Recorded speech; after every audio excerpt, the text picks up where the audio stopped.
Ce vendredi 25 mars 2022, pour la trêve internationale, la Guinée va jouer un match amical contre l'Afrique du Sud au stade des Éperons d'Or à Courtrai en Belgique.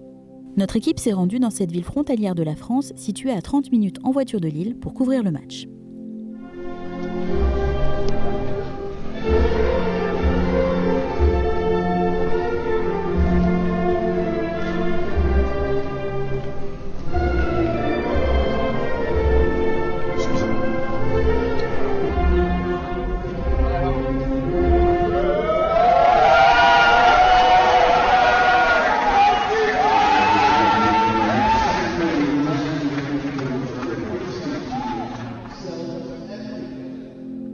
Au stade, un grand nombre de Guinéens sont venus d'un peu partout, de France, de Belgique, des Pays-Bas et d'Allemagne, pour supporter notre Sili national en exaltant le Big Minso. Une belle ambiance régnait dans le stade.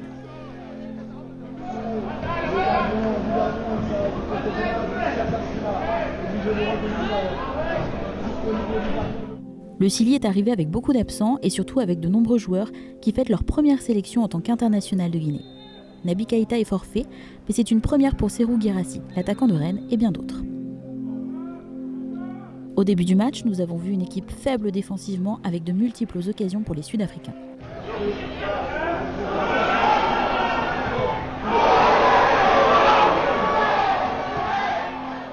Il y a du travail défensif à faire pour Kaba Diawara et son équipe.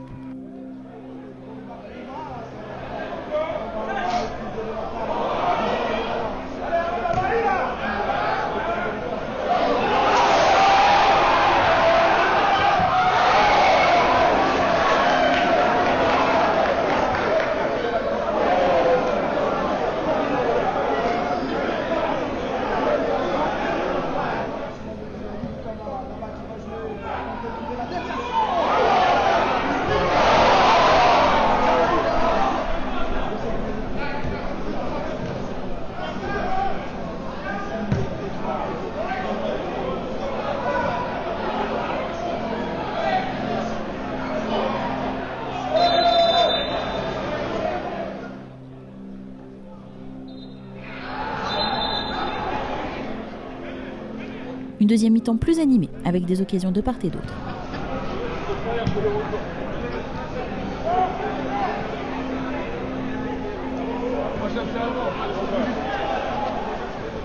Avant, on va plus vite. En arrière,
Ils se quitteront sur un score final de 0-0.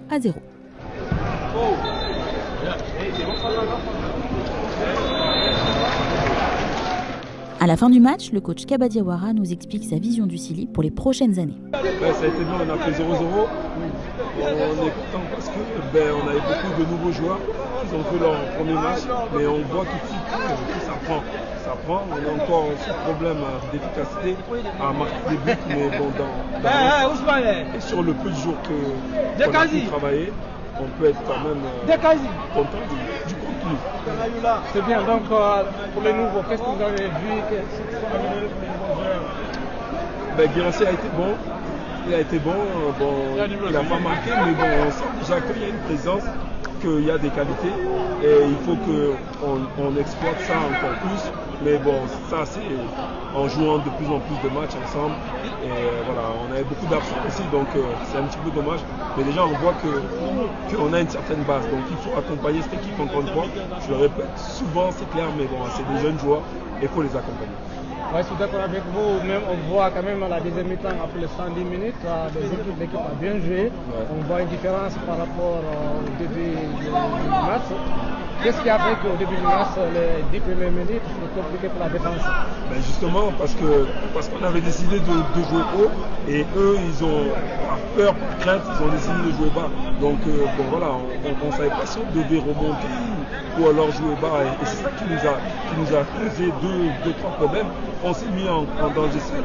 C'est pour ça qu'à la mi-temps, on a rectifié un peu pour être un peu plus équilibré au milieu de terrain. Il veut évoluer avec des pistons rapides sur les ailes, ce qui est un schéma compatible avec un attaquant comme Guirassy.